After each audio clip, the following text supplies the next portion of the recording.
시간에는 대학 청년부를 담당하시는 이미선 목사님 나오셔서 하나님의 말씀 증거해 주실 텐데, 우리 이미선 목사님은 지금 박사학위 논문만 남겨놓고 계시는 박사님이십니다. 박사님의 설교 어떻게 하실지 부담 갖지 마시고 천천히 잘 하시면 되고, 우리는 기대함으로 그렇게 들었으면 좋겠습니다. 이 시간 이미선 목사님 나오셔서 하나님의 말씀 증거해 주시겠습니다. 제가 올라올 때까지만 해도 마음이 가벼웠는데요. 네, 조금 무거워졌습니다. 요즘 우리가 맞이하고 있는 게 있습니다. 뭘 맞이하고 또 진행하고 있을까요? 힌트까지 제가 준비를 해왔는데 힌트가 나오기 전에 정답을 맞추셨습니다. 새해입니다.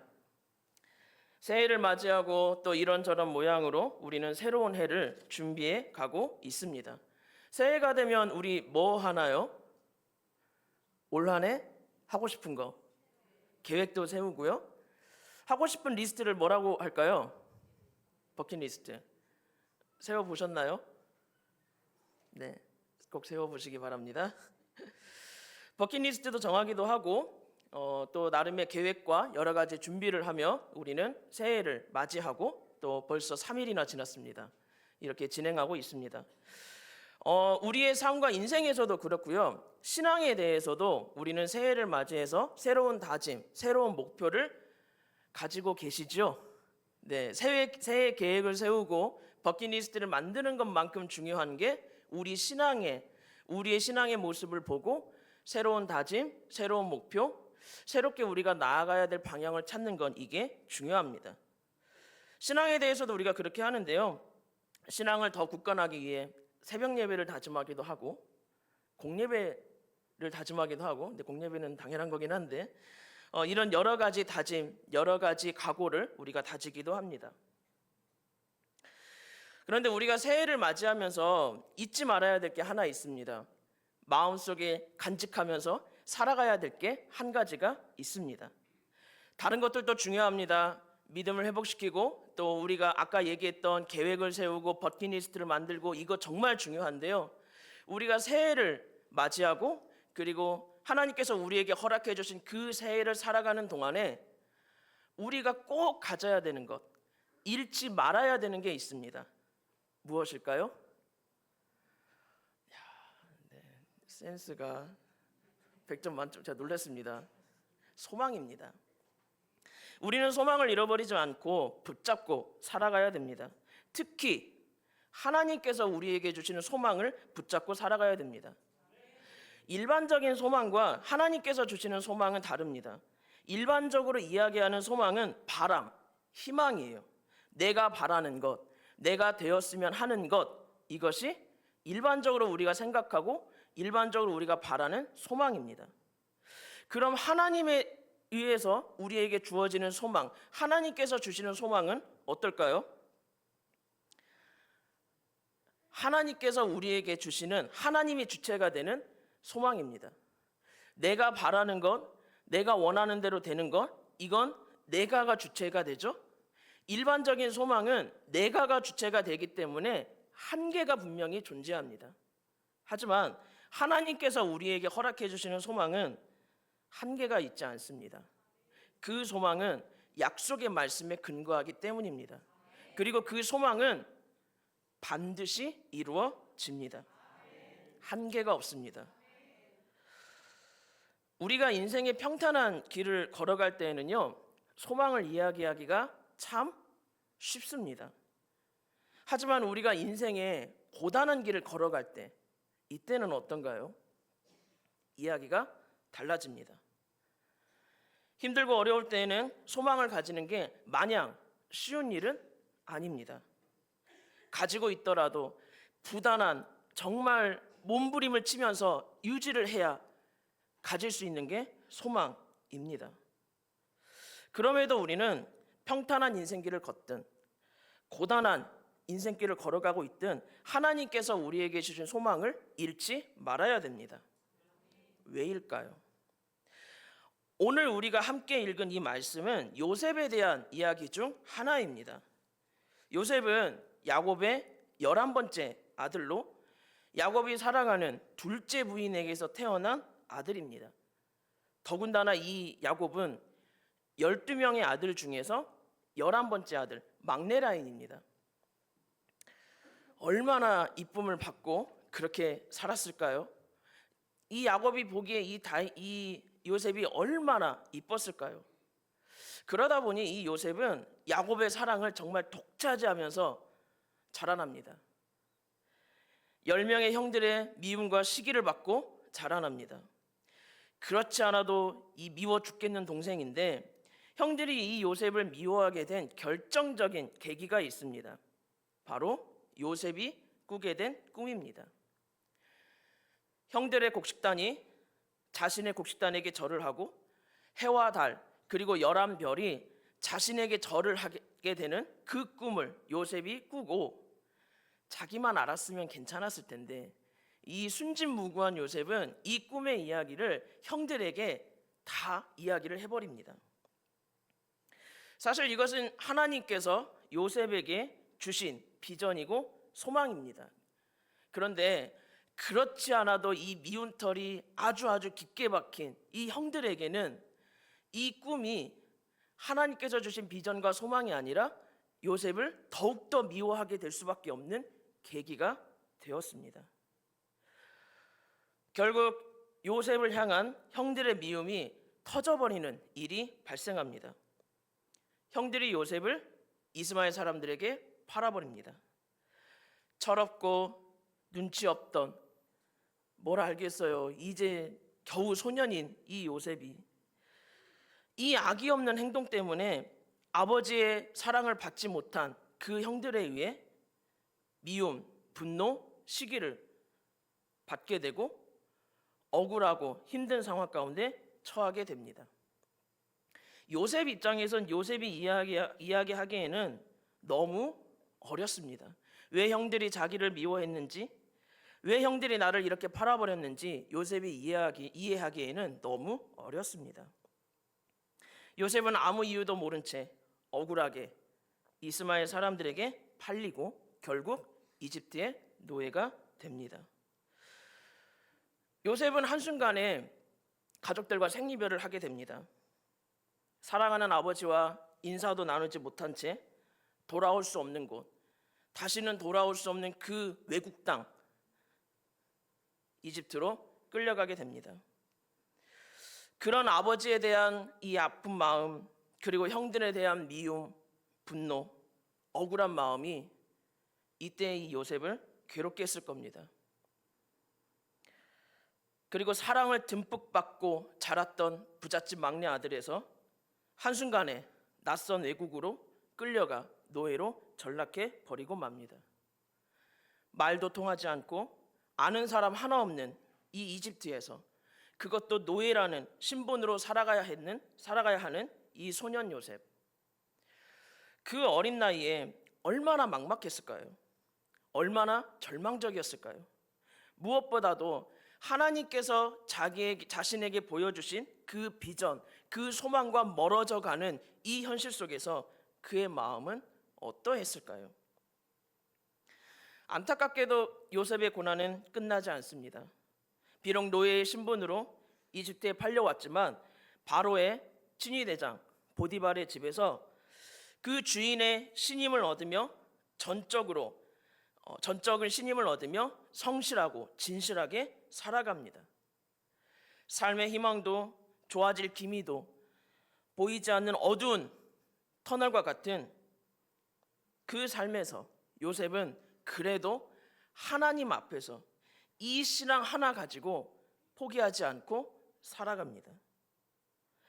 하지만 그의 노력과는 무관하게 상황은 더욱더 악해져 갑니다. 보디발 아내의 거짓 속임수로 인해 요셉은 감옥에 갇히게 됩니다. 종으로 끌려간 거에서 상황이 더 업그레이드 되는 이 악화된 것으로 더 악화되어서 종으로 끌려가게 됩니다. 요셉은 하나님 앞에서의 끝까지 믿음과 신이 그리고 하나님 앞에서의 신앙을 지켰지만 그에게 찾아온 건 더욱더 깊은 어두운 터널로 들어가는 것 같은 좌절과 절망, 깊어져가는, 악화되어가는 상황뿐이었습니다. 이집트의 노예로 살아가는 것만으로도 끝나지 않을 기약 없는 고난의 상황이었습니다. 그것만으로도 요셉은 깊은 절망, 좌절을 맛보아야 했습니다. 하지만 상황은 더 악화되어 죄수들을 가두는 그 감옥에 갇히는 더 깊은 터널, 그 터널 속에서 이 요셉은 헤매이게 됩니다. 마치 우리가 만나는 기약 없는 인생의 고난과 문제, 끝을 알 수 없는 기다림과 인내의 시간과 같이 말입니다. 그러던 어느 날 요셉에게 한 줄기의 희망의 빛이 찾아오는 것 같은 그런 일이 벌어집니다. 요셉이 감옥에서 수종들고 있던 고위직 관료 두 사람이 있었습니다. 지금은 죄수이지만 고위직 관료 출신이었던 두 사람이 있었습니다. 누구일까요? 술 맡은 관원장 그리고 떡 굽는 관원장이었습니다.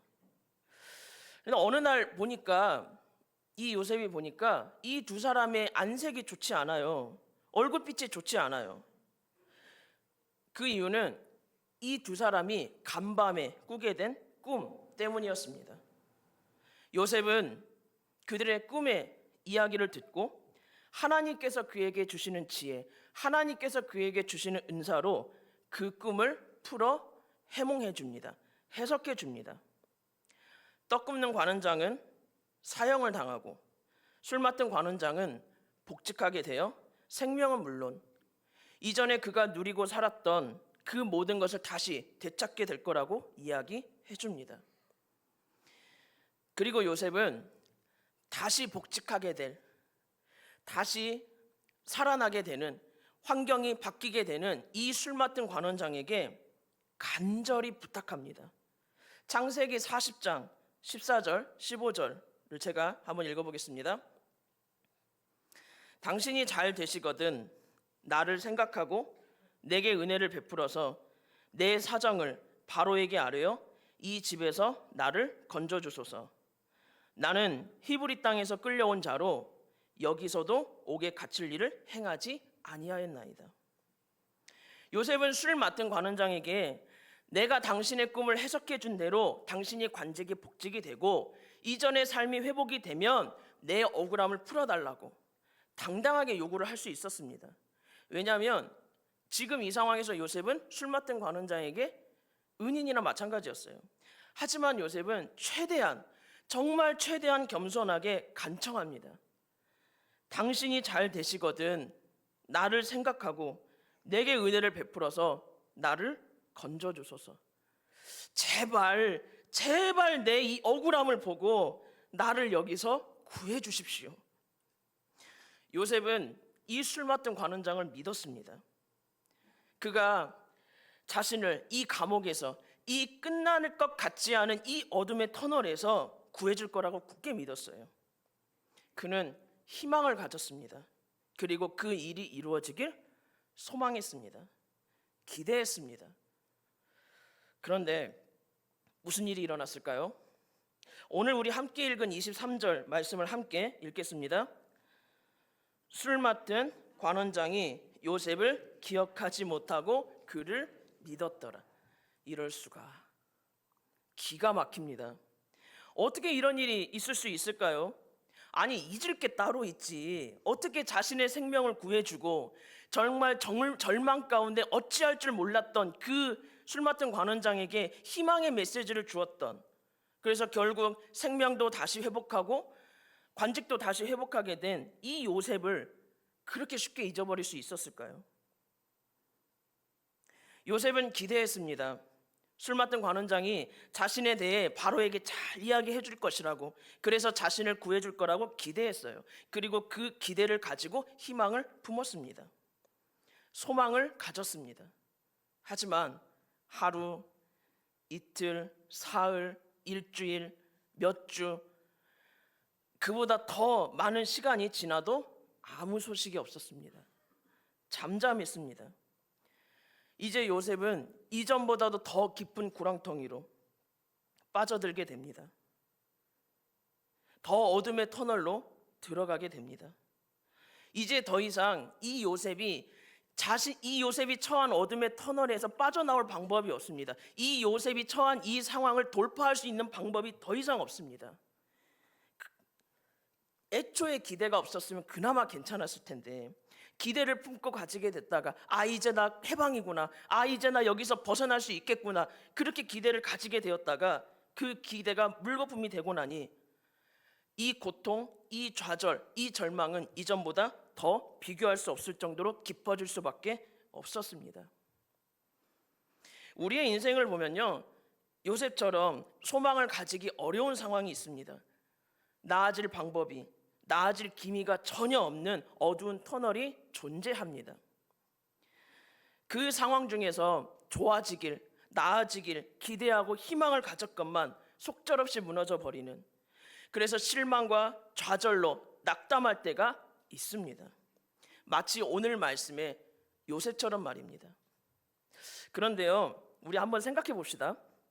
만일 지금 이 타이밍에 요셉이 기대했던 대로 그대로 된다면 어떻게 되었을까요? 자신이 의지했던 이 술 맡은 관원장 덕분에 바로에게 자신의 사정이 전해져서 이 감옥에서 해방된다면 어떻게 되었을까요? 감옥에선 풀려났을 겁니다. 죄수의 신분에선 벗어났을 거예요. 하지만 완전한 자유인은 되지 못했을 겁니다.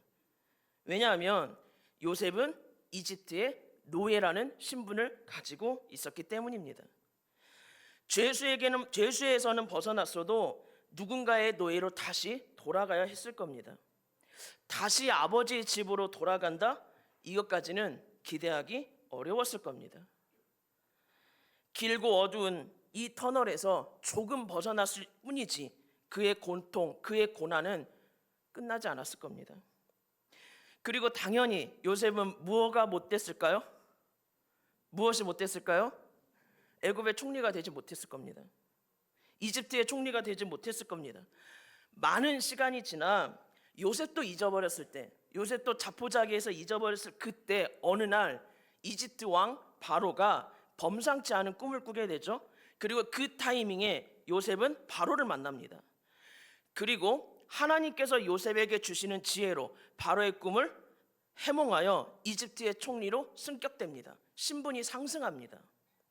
근데 여기서 중요한 포인트는 이집트의 총리가 되는 게 중요한 게 아니에요. 그 자체가 중요한 게 아닙니다. 이집트의 총리가 되어서 하나님에 의해 크게 쓰임 받았다라는 것, 이게 포인트입니다. 이스라엘과 이집트를 비롯한 주변 나라들이 7년 흉년이라는 이 큰 어려움에 처해 있을 때 하나님께서 준비하신 일꾼이 되어 이집트의 총리라는 이 방법을 통해 하나님께 사용받는 것, 하나님께 사용되어지는 것, 이게 포인트입니다. 만약 요셉이 기대했을 때 그가 소원했던 대로 되었다면, 술 맡은 관원장에 의해 자신이 자유가 되고 그 죄수의 신분으로부터 해방되었다면 이런 하나님의 놀라운 역사가 그를 통해서 이루어질 수 있었을까요? 또 요셉은 하나님이 아닌 사람을 의지하게 되었을 겁니다. 요셉이 술 맡은 관원장에게 제발 나 좀 이곳에서 건져달라고 간청하고 애원했을 때 그가 기대했던 대로 됐다면 그는 하나님이 아니라 사람을 보았을 겁니다. 하나님이 아니고 사람을 의지했을 겁니다. 자신을 구원한 이가 하나님이 아닌 사람이었을 겁니다. 그 사람을 하나님처럼 중요하게 여기고 남은 일생을 이집트의 노예로, 그리고 술 맡은 관원장에게 매여 있는 채로 어두운 터널 가운데 여전히 살아가고 있었을 겁니다. 여러분, 사람 의지하지 마십시오. 하나님만 의지하십시오. 우리가 흔히 하는 말이 있습니다. 사람은 의지할 대상이 아니라, 신뢰할 대상이 아니라 사랑할 대상이다. 하나님만 의지하고 살아가십시오. 놀라운 건 이 술 맡은 관원장이 요셉의 존재를 잊어버렸다는 거예요. 앞에서 이야기했지만 어떻게 자신을 구해준 사람, 어떻게 자신에게 이렇게 큰 희망의 메시지를 주고 은인이 된 이 사람을 잊어버릴 수 있었을까요? 어떻게 그게 가능할까요? 그런데 누가 하시면 가능하죠? 하나님이 하시면 가능합니다. 하나님이 하시지 않고는 술 맡은 관원장이 요셉을 잊어버리는 건 불가능합니다. 요셉은 사람을 의지했어요. 그리고 그에게서 구원을 얻으려고 하였습니다. 결국 이 술 맡은 관원장이 자신을 구해줄 거라고 믿었던 요셉의 소망은 하나님에게서 온 소망이 아니고요, 인간을 의지했던 인간에게서 온 소망이었습니다. 하지만 하나님은 술 맡은 관원장의 마음과 기억을 움직이셔서 요셉을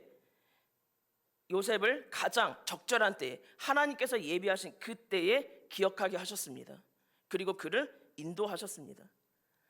하나님은 우리를 하나님의 타이밍대로 인도하십니다. 요셉은 지금이 좋은 기회라고 생각했어요. 그렇게 생각했을지는 몰라도 하나님의 타이밍은 아니었습니다. 좋은 기회, 하나님의 때, 이건 다릅니다. 우리는 좋은 기회가 아니라 하나님의 때를 기다리며 인내해야 합니다. 사랑하는 성도 여러분, 우리를 향하신 분명하고 선한 하나님의 계획을 믿고 우리는 소망을 가지고 살아가야 됩니다. 우리가 어두운 터널과 같은 그 고난의 길을 가고 있든 평탄한 길을 가고 있든 요셉의 인생처럼 우리를 향한 하나님의 분명하고 선한 계획이 반드시 있다라는 걸 잊지 마십시오. 왜 지금이 아니지? 왜 하나님은 아직도 움직이지 않으시는 거지? 도대체 언제까지지? 힘겨운 질문이 우리를 찾아오더라도 하나님의 생각과 우리의 생각은 다릅니다. 요셉이 술 맡은 관원장에게 자신을 돌아봐 달라고 간청했을 때 그가 꿈꾸었던 건 그저 이 감옥에서 벗어나는 거였어요. 하지만 하나님의 계획은 그 정도 수준이 아니었습니다. 요셉이 조금만 더 기다리면, 조금만 더 버티면 하나님의 때에 애굽의 총리가 되어 하나님께 놀랍게 쓰임받게 될 거라는 걸 상상이나 했을까요? 자신의 아버지를 만나는 건 물론이고 그걸 넘어 자신의 가족들을 돌보고 책임질 수 있게 될 거라는 걸 상상이나 했을까요? 우리를 향하신 하나님의 계획은 상상 초월입니다. 그러기에 우리는 하나님께 소망을 두고 살아갈 수 있는 겁니다. 우리가 기억해야 될 게 하나 있습니다. 하나님은 이미 우리에게 우리가 가질 수 있는 가장 큰 소망을 허락해 주셨습니다. 무엇인지 아시나요? 하나님 나라의 소망, 천국의 소망입니다. 예수 그리스도를 통해 하나님은 이미 우리가 받을 수 있는 가장 큰 소망을 우리에게 허락해 주셨습니다. 우리는 하나님의 약속대로 하나님 나라를 향해 가는 사람들입니다. 그것을 향해 가는 사람들입니다. 그런데 하물며 그것에 비하면 아주 작은 것인 인생의 상황, 인생의 문제에 대해 하나님이 그저 놔두실까요? 하나님 나라를 향해 나아가는 그 과정에 불과한 우리 인생의 문제에 대해 하나님이 책임 안 지실까요? 하나님께서는 우리에게 이미 주실 수 있는 가장 큰 소망을 허락해 주셨는데 그것에 비하면 아주 작은 것을 하나님이 왜 우리에게 주시지 않으시겠습니까? 하나님께서 주시는 소망을 품으면 우리는 모든 어려움을 넉넉히 감당할 수 있습니다. 넉넉히 이길 수 있습니다. 지금 이 삶에서 내가 겪고 있는 고통도, 이별의 아픔도, 죽음의 문제도, 삶의 문제도 하나님 나라의 소망, 이 소망을 확고하게 가지고 있다면 우리는 슬픔과 좌절이 아닌 희망과 기쁨을 기다리게 됩니다. 영원한 하나님의 나라를 소망하기 때문입니다. 혹시 요셉이 처한 환경처럼 나아진 것 같지 않은 이 나의 상황 때문에 다른 사람과 비교되고 위축되며 살아가고 계십니까? 우리에게 주신 하늘의 소망을 기억하십시오. 지금 우리가 살아가고 있는 이 삶은 하나님 나라에서의 이 삶을 준비하고 훈련하는 과정입니다. 이 땅에서 잘 되고 잘 사는 게 중요한 게 아닙니다. 영원한 하나님 나라에서의 내 모습이 중요합니다. 우리의 인생은 그것을 훈련하고 연습하는 것입니다. 그것이 우리가 살아가는 인생입니다. 이 소망이 있다면 지금 우리가 힘들고 어렵고 부족해도 다른 사람들과 비교했을 때 내가 너무 위축되는 것 같아 보여도 아무 문제가 없습니다.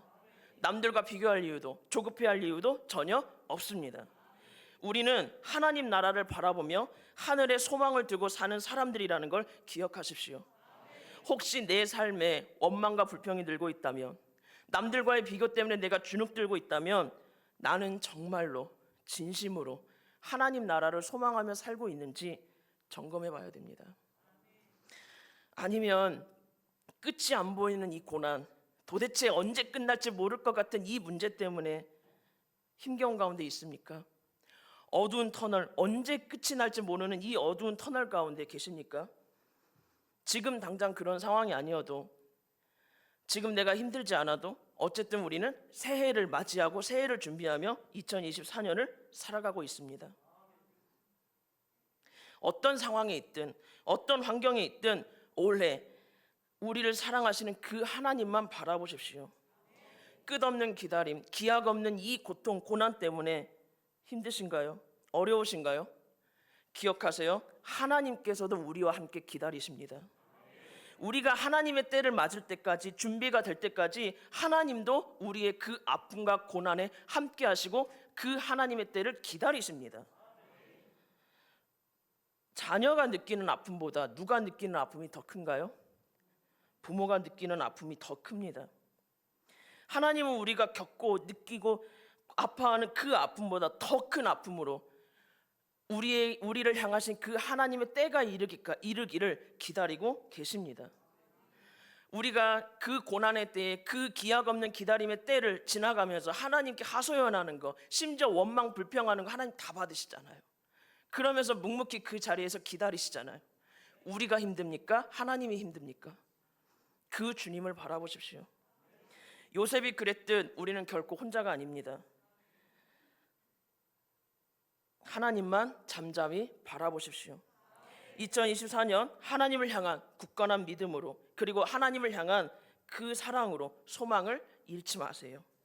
그리고 하나님께서 우리에게 주신 하나님 나라의 소망을 기억하며 하늘에 속한 사람으로 살아가십시오.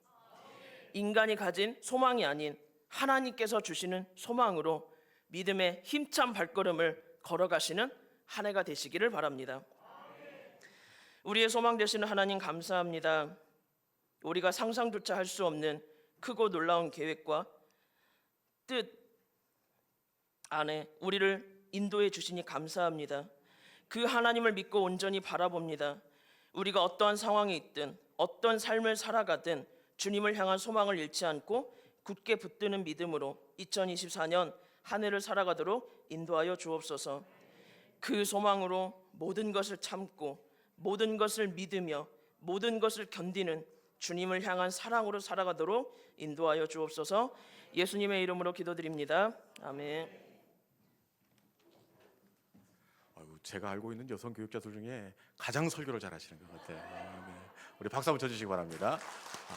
아유, 그냥 시원시원하게 설교를 잘 해주셔서 기대가 많이 됩니다. 올해는 청년부를 담당하시는데 청년부 표가 뭐냐, 계획이 뭐냐 그랬더니 1+1이래요. 올해는 저희가 보니까 한 16명, 17명 정도 되는데 1+1이면 내년에는 올 연말에는 40명 정도 약속했으니까 약속대로 될 줄로 믿습니다. 네, 이 시간에 주신 말씀을 기억하면서 우리 하나님의 부르심에는 후회함이 없으십니다. 이 찬송이 그런 고백을 담고 있는데 우리 함께 하나님의 부르심 말씀을 생각하면서 찬양하면서 기도자로 나가도록 하겠습니다.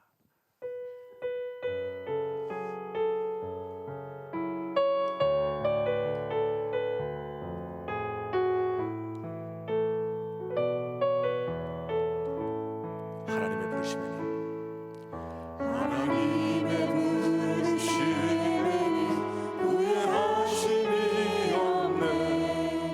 내가 이 자리에 선 것도 주의 부르심이라. 하나님의 부르심에는 결코 실수가 없네. 나를 부르신 하나님의 신실하심을, 작은 나를 부르신